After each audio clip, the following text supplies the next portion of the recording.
I mean, I think, as I say, it is an interesting situation, because I worked for IBE. I initially set up and was Secretary General of the European Commission, because I was running meetings in Europe, which were not IBE meetings, and they didn't like that. And so we had long conversations, and then they recruited me, which is probably the easiest way of getting rid of me. And then I became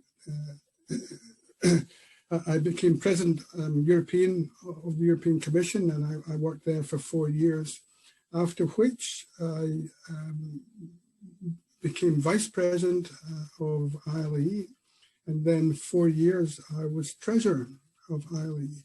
And about that time, all the monies, there was the crash with the money, and we had made all the arrangements for giving money to people in the different parts of the organization. And then halfway through, we had to change it all and take all the money back and all the rest of it.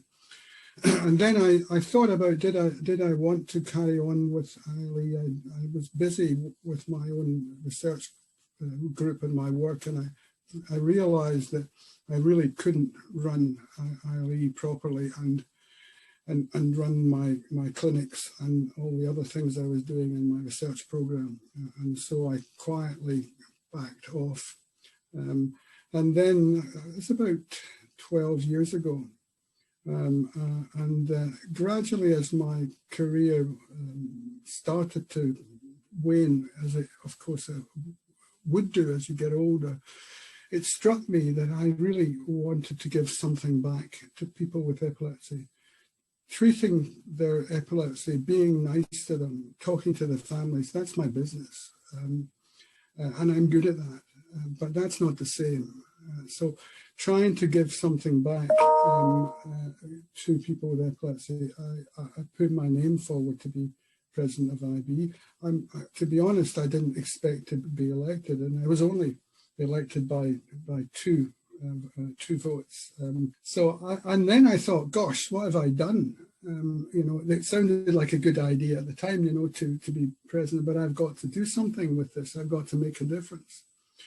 So I looked at what I had inherited, and of course, around about that time, the situation was starting to get different with the congresses. We're not making as much money, and a lot of the IBE money came from congresses, and so we had to look at a new way forward.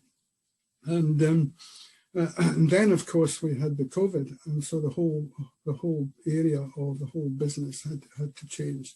And I looked to what I could do from the positive side and what I couldn't do, and I realized that actually this is an opportunity to make a big difference to the way IBE works and to what we can do with people around the world, because we're all talking to one another in a way we never did before COVID came along. So chance, a lot of it chance, but nevertheless, I now think that what I've done in the last 4 years is way more important than what I did in the previous 25, 30 years.